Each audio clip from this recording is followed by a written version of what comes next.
Olá, sejam bem-vindos, sou a professora Selma. Vamos para mais uma aula de Biologia.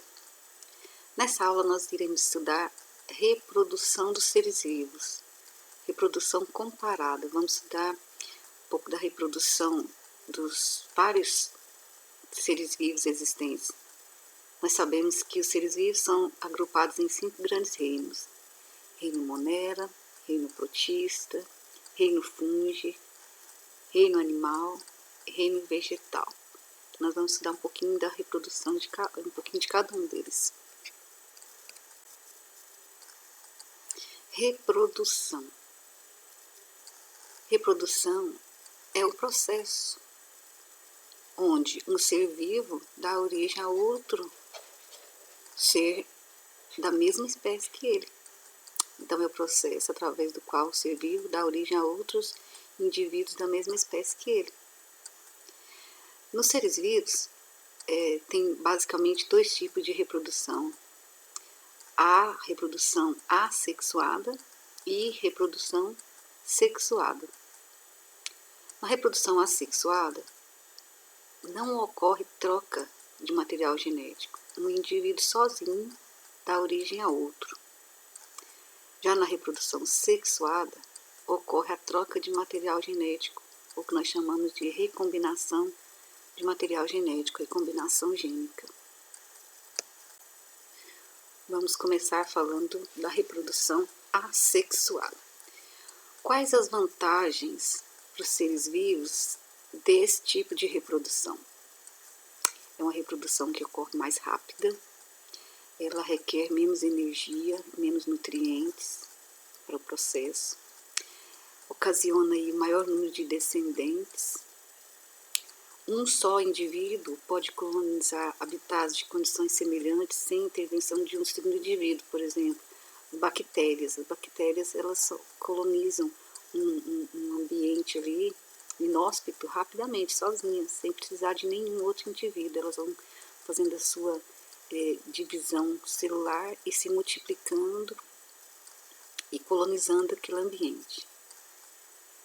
Nesse tipo de reprodução, ocorre a produção de réplicas, ou seja, de clones iguaizinhos ao progenitor, ou seja, ao genitor, a quem deu origem.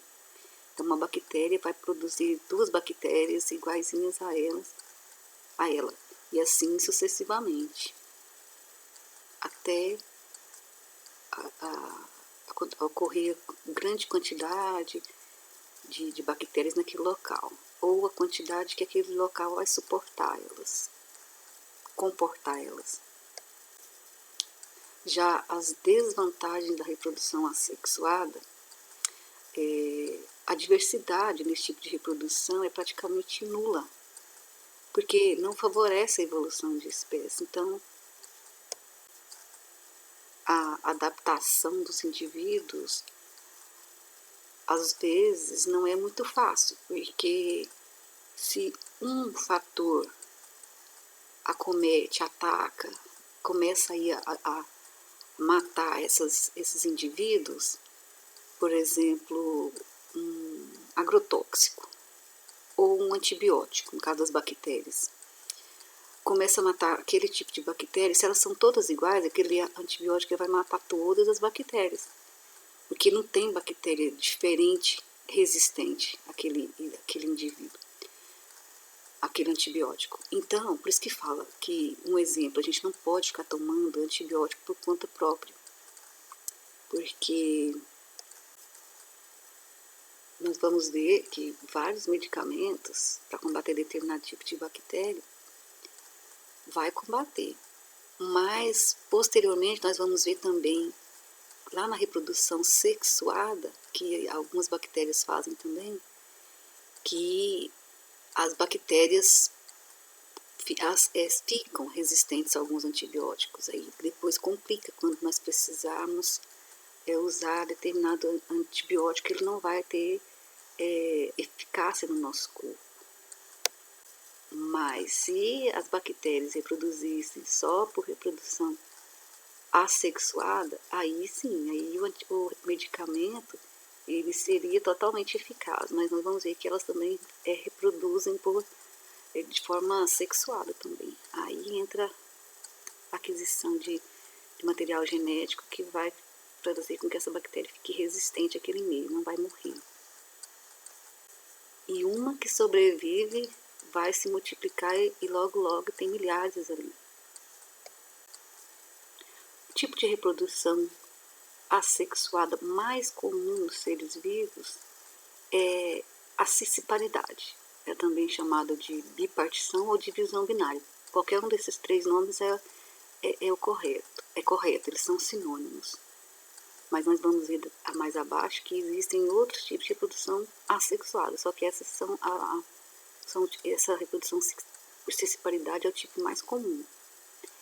Nesse processo de reprodução, um indivíduo unicelular ele vai passar por processo de divisão celular por mitose e vai originar vários indivíduos semelhantes a ele, vários clones. Exemplo de organismos que se reproduzem por cisparidade, também chamada bipartição ou divisão binária, são as amebas. Esse indivíduo aqui, ó, ele se divide, uma bactéria dá origem a duas bactérias iguaizinhas a ela, clone. Já a reprodução assexuada, chamada esquizogonia ou divisão múltipla, é quando num indivíduo unicelular, exemplo, um protozoário chamado plasmódio, o que vai acontecer nesse indivíduo? O núcleo da célula que forma o corpo desse indivíduo, que ele é unicelular, ele vai sofrer várias mitoses, sem que ocorra a divisão do citoplasma. Então, que dentro da célula, que era inicialmente uninucleada, desse indivíduo, né, é unicelular, vai sofrer mitose e ela vai ficar agora multinucleada, com vários núcleos. Na sequência, o citoplasma circunda esse núcleo e vai romper aí várias células a partir de uma única célula, ou seja, um protozoário, através da multiplicação do núcleo e depois reorganização do citoplasma da membrana plasmática, vai dar origem a vários plasmódios, um processo chamado então esquizogonia ou divisão múltipla. Um outro tipo de reprodução assexuada que ocorre bastante também nos seres vivos é a reprodução chamada de brotamento, ou também pode ser chamada de gemiparidade ou gemação. Nesse tipo de reprodução, observa-se tanto em organismos unicelulares quanto em pluricelulares. Nesse tipo de reprodução, na parede do corpo desse animal, surgem gemas ou brotos que crescem presos ao organismo da mãe, formando um novo indivíduo, né, que pode permanecer durante a sua vida ligado à mãe ou pode se desprender, cair aqui no substrato, se desenvolver, vivendo agora também livremente. Aí ele vai crescer e virar um indivíduo adulto. Então, isso aqui, essa parte que vai destacar ou não, é o chamado de broto ou gema. Como exemplo aqui desse animal, a hidra, um animal aquático. E também esse aqui, a esponja, é um animal também aquático. Aí todos, aqui ó, o broto sendo formado aqui na hidra e o broto sendo formado aqui na esponja. Então, reprodução por brotamento, é o tipo de reprodução assexuada.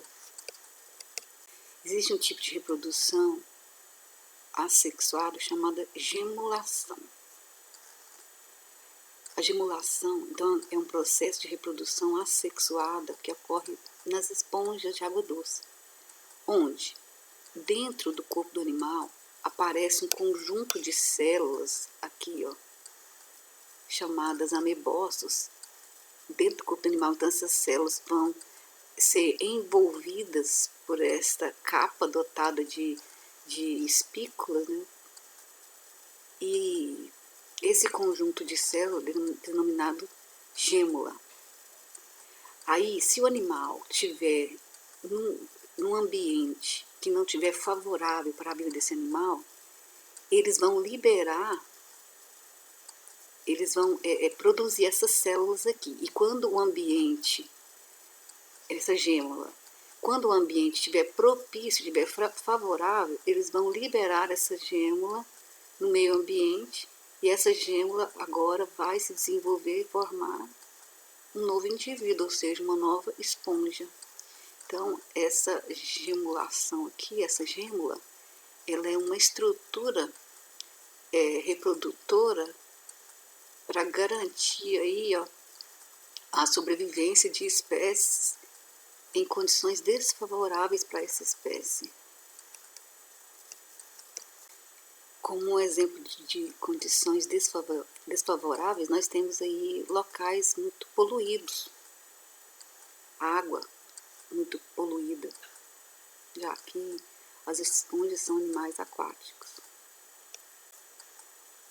Outro tipo de reprodução assexuada é a esporulação. Vamos dar o exemplo aqui dos fungos. Aqui nós temos o pão. Esse bolor do pão nada mais são do que fungos. Então, nos fungos tem essa estrutura reprodutora chamada esporângio, que vai produzir a estrutura reprodutora chamada esporos, vai produzir os esporos, são as células reprodutoras.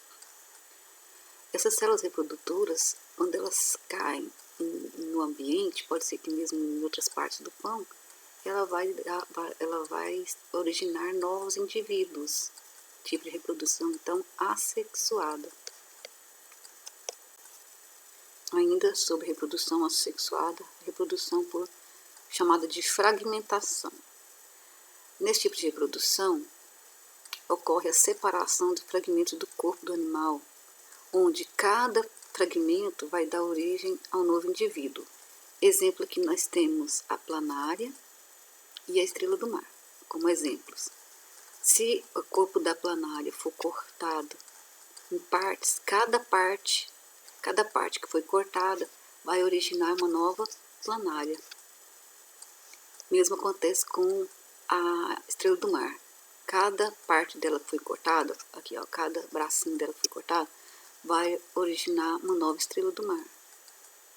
Então, esse processo, essa reprodução ela é chamada de fragmentação, onde os fragmentos, por regeneração, eles vão dar origem a novos indivíduos. No caso aqui, no exemplo, novas estrelas do mar e novas planárias. Agora nós temos a reprodução assexuada por estrobilização. Nós temos aqui como exemplo os animais do grupo dos quinidários. Então aqui nós temos um animal do grupo dos quinidários do tipo pólipo. Exemplo, uma hidra, né? Mas é do tipo pólipo. Coral também do tipo pólipo. Sifomedusas. Então aqui nós temos um pólipo, que é um animalzinho do grupo dos quinidários. Esse pólipo ele vai se reproduzir assexuadamente, formando pequenas réplicas dele mesmo, né? Essas réplicas são chamadas gomos. Elas vão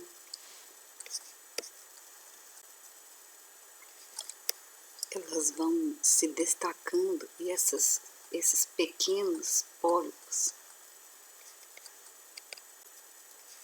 vão dando origem a uma pequena medusa. Aí essa medusa vai se destacar, se desenvolver, e aqui eu tenho um indivíduo adulto, que é agora uma medusa. Nesse tipo de reprodução, ocorre então a fase assexuada, que é o pólipo dando origem a pequenas medusas, e depois vai ocorrer a fase sexuada, que é as medusas dando origem a pólipos. Esse ciclo de vida aqui dos quinidários nós chamamos de metagênese ou alternância de gerações. Uma geração pólipo, geração medusa. Geração pólipo, reprodução assexuada, geração medusa se reproduz sexuadamente. Agora vamos falar da reprodução sexuada. A reprodução sexuada é aquela em que é feita através da troca de material genético, ou seja, a recombinação de material genético. Nos animais, a reprodução sexuada é feita por meio da fecundação. Existem classificação para fecundação. Fecundação pode ser direta ou indireta, cruzada ou autofecundação, fecundação externa ou interna, que nós vamos ver agora, a partir de agora. As vantagens da reprodução sexuada são especialmente a diversidade genética, com consequência da evolução das espécies, adaptação das espécies ao meio ambiente. Nesse tipo de reprodução ocorre o fenômeno chamado crossing over, que nós vimos lá na meiose, e a variação genética nos indivíduos. Esse caso aqui, o ser humano é um exemplo, né, de reprodução sexuada, que ocorre esse crossing over. As desvantagens da reprodução sexuada: os indivíduos gastam mais energia para esse tipo de reprodução e um maior tempo para a realização desse tipo de reprodução, que é a reprodução sexuada. Então, o que é a fecundação direta? É quando o gameta masculino ele atinge o gameta feminino sem ajuda de outra célula. Então, ocorre o encontro direto entre o gameta masculino, no caso aqui o espermatozoide, com o gameta feminino e a fusão dos núcleos. A fusão dos núcleos da célula masculina com a feminina nós chamamos de fecundação. No caso aqui ela é direta. Todos os animais fazem esse tipo de fecundação, com exceção dos poríferos. Então, não vamos falar todos os animais, né? Quase todos, com exceção dos poríferos, que fazem então fecundação direta. Na fecundação indireta, é quando o gameta masculino, os espermatozoides, para ele chegar até o gameta feminino, ele vai precisar da ajuda de outra célula, no caso, que é essa célula aqui, o coanócito.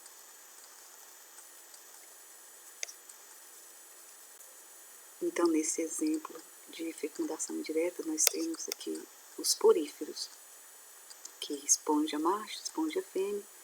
Esponja macho, ela produz o amebócito, que vai se diferenciar em espermatozoides. Espermatozoides vai nadar até a esponja fêmea, mas lá dentro da esponja fêmea, o coanócito ele captura o óvulo e leva para que ocorra a fecundação. Então, a fecundação que ocorre com a ajuda de outras células, ajudando aí a célula reprodutora feminina, a célula reprodutora masculina chegar na célula reprodutora feminina óvulo, nós chamamos de fecundação indireta, com o auxílio de uma outra célula, no caso aqui, célula chamada coanócito, que é uma célula que está no corpo da esponja fêmea lá. Essa célula coanócito é uma célula característica das esponjas, exclusiva delas, sendo apenas uma função dos coanócitos. A principal função do coanócito não é essa, nós vamos estudar isso lá no segundo ano. Estudar as funções do coanócito lá no segundo ano. A fecundação cruzada, ela consiste em dois seres se fecundarem simultaneamente, ao mesmo tempo. Quando os gametas se originam de indivíduos diferentes. Um exemplo que nós temos aqui é a minhoca. A minhoca, ela é hermafrodita. Ela tem tanto o órgão reprodutor masculino quanto feminino. Então, elas, apesar de elas serem hermafroditas, elas não são capazes de fazer autofecundação. Então, é preciso de duas minhocas se juntarem para fazer essa fecundação cruzada. Aí, de forma que de uma minhoca vai passar para outra minhoca espermatozoide e vice-versa. Da outra minhoca também vai passar espermatozoide. Então, aqui ocorrendo a troca de espermatozoides. Então, fecundação cruzada. Autofecundação é quando os gametas são de um mesmo indivíduo, ou seja, o indivíduo ele possui tanto o sistema reprodutor masculino quanto o feminino.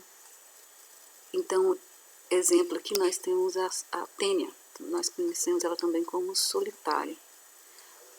Cada gominho desse aqui é chamado de proglótide. Em cada gominho desse aqui tem sistema reprodutor masculino e feminino. E ocorre a autofecundação, onde cada gominho desse aqui vai dar origem a um outro indivíduo, outra tênia, um outro animal desse aqui. Ó. Então, autofecundação, o indivíduo sozinho se fecunda. Agora, a fecundação externa é quando a fecundação, ou seja, o encontro do espermatozoide com o óvulo, a fusão do núcleo dos dois, ocorre fora do corpo materno. E isso ocorre em meio aquático. Exemplos de seres vivos que fazem essa fecundação externa, nós temos quinidários, anelídeos, poliquetos, moluscos, cefalópodes, equinodermos, acídeos, anfíoxos, ciclostomados, peixes, ósseos e anfíbios. No caso aqui nós estamos dando exemplo aqui dos anfíbios com fecundação externa, ou seja, o encontro do espermatozoide com o óvulo acontece fora do corpo da fêmea, no meio ambiente, no caso aqui na água. Já na fecundação interna, o encontro do espermatozoide com o óvulo acontece dentro do corpo da materna, né, da fêmea. Então, ocorre no interior do organismo materno. Exemplo de fecundação interna, nós temos os poríferos, os planários, plateumintes, artrópodes, moluscos, cefalópodes, caso polvos e lulas, os peixes cartilaginosos, répteis, aves e mamíferos, no qual nós pertencemos, né? O ser humano pertence ao grupo dos mamíferos. Quanto ao desenvolvimento, ou seja, o crescimento dos seres vivos, tem dois tipos de desenvolvimento: desenvolvimento direto e desenvolvimento indireto. O desenvolvimento direto não tem o estágio larval. Nós temos exemplos aí nos invertebrados, peixes, répteis, aves e mamíferos. Já com desenvolvimento indireto, o crescimento desse indivíduo inclui aí um estágio larval. Nós vamos ver aí nos anfíbios, nos poríferos, nos quinidários e nos artrópodes. Vamos ver abaixo aqui. Desenvolvimento direto, então. Nós vamos ver aqui exemplo nos quinidários. Aqui. Nós temos um animal que é a hidra, que nós já vimos no slide anterior aqui. Hidra macho, hidra fêmea. Houve fecundação, formou o broto. Aí, aqui destacou o broto, que é um indivíduo jovem, igual, falta crescer, só aumentar o tamanho, mas ele é igual ao indivíduo que deu origem a ele, igual à mãe. Então, isso nós chamamos de desenvolvimento direto. No ser humano, também o desenvolvimento é direto. Os filhos são muito semelhantes aos pais, né? No cachorro, vários animais aí. Então, exemplo de desenvolvimento direto, nós temos exemplos aí nos filhos quinidários, artrópodes, anelídeos, equinodermos, peixes, répteis, aves e mamíferos. De forma que esse desenvolvimento direto, ele consiste basicamente que a forma jovem, o indivíduo que foi formado, ele é muito semelhante ao adulto e não ocorre a metamorfose, que nós vamos ver abaixo aqui no desenvolvimento indireto. Aqui nós temos exemplos de desenvolvimento indireto. No desenvolvimento indireto, o indivíduo nasce e passa pelo estágio larval. Para se tornar adulto e com capacidade reprodutiva, ele vai passar por um processo chamado metamorfose, ou seja, a metamorfose é uma mudança, uma transformação desse indivíduo. Por exemplo, aqui nos anfíbios, os sapos, produz o filhote, é o girino. O girino, ele é diferente na fase jovem, é diferente do que ele vai ficar quando ele for adulto. O girino não tem as patas, tem cauda, respiração, a gente vai estudar isso direitinho no segundo ano. Mas observe a diferença, o estágio larval dele aqui, ó, é um girino com cauda, sem patas. No estado, quando ele se desenvolve para a fase aí, adulta, para a fase adulta, ele já vai, não vai ter a cauda mais, vai ter patas, o processo de respiração dele vai ser diferente.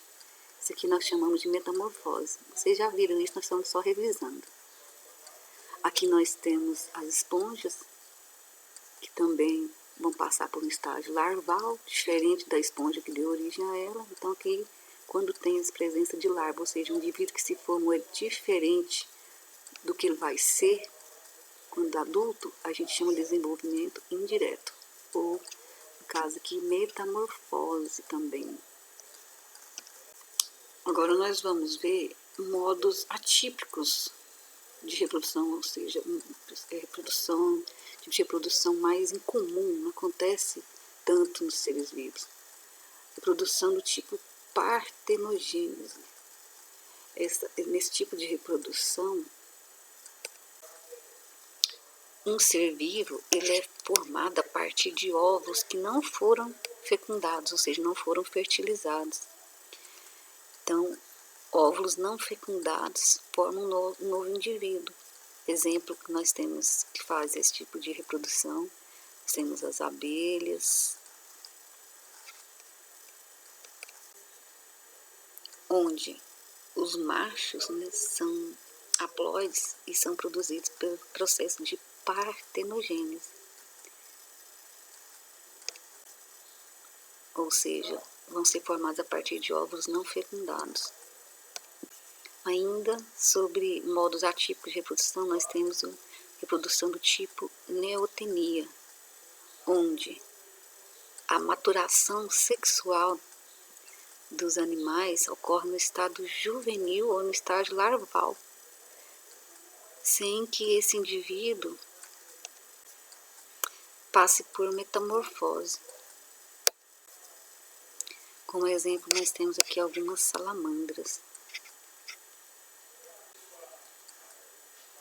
Ainda sobre os modos atípicos de reprodução, nós temos a poliembrionia, que acontece a partir da formação de 2 ou mais indivíduos a partir de uma única célula ovo ou zigoto, originando o que nós chamamos de gêmeos monozigóticos. É bastante comum em vespas, em insetos, em mamíferos. Por exemplo, no ser humano, os gêmeos idênticos, e aqui, por exemplo, na figura, os tatus. Então, poliembrionia é a formação de indivíduos a partir de uma única célula ovo ou zigoto, originando indivíduos idênticos. Então, agora aqui nós temos outro modo atípico de reprodução chamado de metagênese, mas também é chamado de alternância de gerações. Nesse tipo de reprodução ocorre a alternância de gerações, uma geração de reprodução assexuada e geração por reprodução sexuada no mesmo animal. Por exemplo, aqui nós temos um quinidário colonial chamado obele. Esse animal ele vai produzir por reprodução assexuada, vai produzir medusas. E as medusas, por sua vez, vão fazer reprodução sexuada e produzir formas pólipos, que depois vão se agrupar, no caso aqui, formando colônia novamente, continuando o ciclo assim. Então, o ciclo de alternando gerações de pólipos, gerações de medusa. Repetindo, gerações de pólipos fazendo reprodução assexuada e geração de medusas fazendo reprodução sexuada. Então, isso chama-se de alternância de gerações ou metagênese. Agora, classificação dos animais quanto ao sexo. Podem ser hermafroditas, ou também chamados de monóicos. São indivíduos que são seres vivos que produzem tanto gametas femininos quanto masculinos. Exemplo aí muito conhecido, nós temos as minhocas, né, e a solitária, mas nós temos também os caracóis. Então, nos indivíduos hermafroditas ou monóicos, também chamados de monóicos, né, existem também a classificação monóicos completos e monóicos incompletos. Os monóicos completos são indivíduos capazes de fazer autofecundação, como por exemplo aí as tênias e os caracóis. Nos monóicos incompletos, são os seres vivos que não são capazes de se autofecundar, necessitando assim de um parceiro. Exemplo, então, nós temos o da minhoca. Então, ainda quanto à classificação dos animais, então nós temos agora os dioicos. Os seres dioicos são os seres que possuem sexo separado. Nas espécies existem o macho e a fêmea, onde a fêmea produz o gameta feminino, os óvulos, e o macho produz o gameta masculino, o espermatozoide. Exemplo desse tipo de seres dioicos nós temos a maioria dos animais. Então essa foi nossa aula sobre reprodução comparada dos seres vivos. Até a próxima.